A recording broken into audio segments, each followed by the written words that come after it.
आज से 6.5 करोड़ साल पहले पृथ्वी कुछ ऐसी दिखाई देती थी। जहां आप बैठे हैं वहां डायनासोर घुमा करते थे। समुद्र की गहराई से लेकर आसमान की चोटी तक 1 लाख किलो वजनीय जीव से लेकर 4 हाथियों से भी बड़े पक्षी तक हर कोने में बस इनका ही राज था। लेकिन ऐसा क्या हुआ कि सिर्फ चंद घंटों में इनका विनाश हो गया? हमारे पूर्वज ही जिंदा क्यों बचे और इंसान पृथ्वी पर कैसे आए, जानते हैं इस वीडियो में। समय में थोड़ा पीछे चलते हैं। ये है हमारी पृथ्वी। उस वक्त ऑक्सीजन ज्यादा होने की वजह से 30-35 महले की बिल्डिंग जितने ऊंचे पेड़ हर जगह दिखाई देते थे और इनमें रहते थे डायनासोर। ये है 8 मंजिला ऊंचा अर्जेंटोसोरस। एक दिन में ये कई जंगल चर जाते थे। उस वक्त पृथ्वी कुछ ऐसी दिखाई देती थी। ये है चूने के रेगिस्तान, जहाँ लाखों सालों से बरसात नहीं हुई। यहाँ भी इनका बोलबाला है। ये है हरत जो एशिया की तरफ बढ़ रहा था। उस वक्त भारतीय जमीन लावा से भरी रहती थी और यहाँ पाए जाते थे राजासोरस।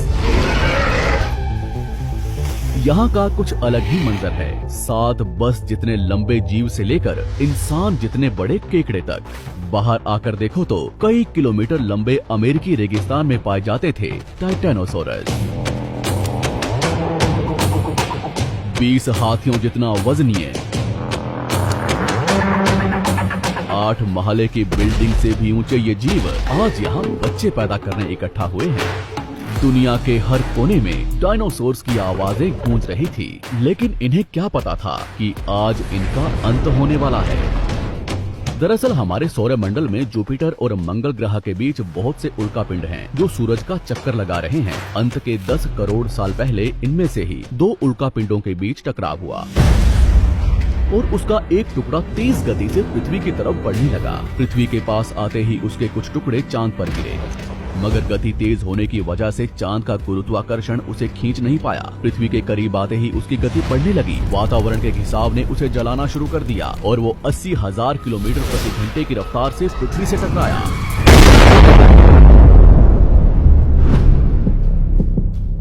यहाँ रात के 1:30 बज रहे थे।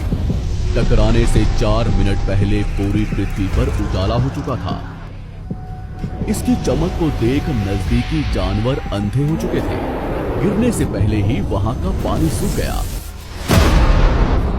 गिरते ही विस्फोट से निकली ऊर्जा आज के 10 करोड़ परमाणु बम के बराबर थी। इससे निकल रही 6000 डिग्री सेल्सियस की गर्मी ने आसपास के जानवरों को तुरंत भाप बनाकर उड़ा दिया। 150 किलोमीटर के दायरे की जमीन अंतरिक्ष तक पहुंच गई और अब तक सिर्फ 5 सेकंड ही बीते हैं। इस विस्फोट से जन्मी झटके की लहर 550 किलोमीटर प्रति सेकंड की रफ्तार से आगे बढ़ी। इसने पत्थरों को गोले की रफ्तार से उड़ाना शुरू कर दिया। आसपास की नदियां उल्टी बहने लगी। जंगल के पेड़ नीचे गिरने लगे। पहाड़ों ने दम तोड़ना शुरू कर दिया। इसके कुछ ही सेकंड बाद आई भयंकर गर्मी की लहर ने उड़ रहे पत्थरों को पिघलाकर लावा बना दिया। संपर्क में आने वाला हर एक पानी तुरंत भाप बन रहा था। समुद्र के अंदर उबाल शुरू होने लगा। पलक झपकते ही जंगल सूख रहे थे। जानवरों का शरीर उबल रहा था और अभी तक तो सिर्फ शुरुआत ही हुई है। टकराव से हजारों टन मलबा अंतरिक्ष में पहुंचा था, जो गुरुत्वाकर्षण की वजह से पृथ्वी के चारों तरफ फैलकर पृथ्वी पर गिरने लगा। उसमें भी आग लग रही थी और जहां ये गिर रहे थे वहां कई किलोमीटर तक विनाश हो रहा था। टकराव ने पृथ्वी को अंदर से भी हिला दिया था, जिससे कुछ ही सेकंड में पृथ्वी पर भूकंप आना शुरू हो गया। भूकंप की तीव्रता ज्यादा थी, इसलिए समुद्र का पानी जमीन में बैठे रेत से मिलने लगा, जिससे जीवों को घुटन होने लगी और वहां भी पतन शुरू हो गया। अभी सिर्फ 5 मिनट ही बीते हैं और बाहर जानवरों में भगदड़ मच चुकी है। घटनास्थल पर पैदा हुई गर्म धूल और मिट्टी तेजी से आगे बढ़ रही थी।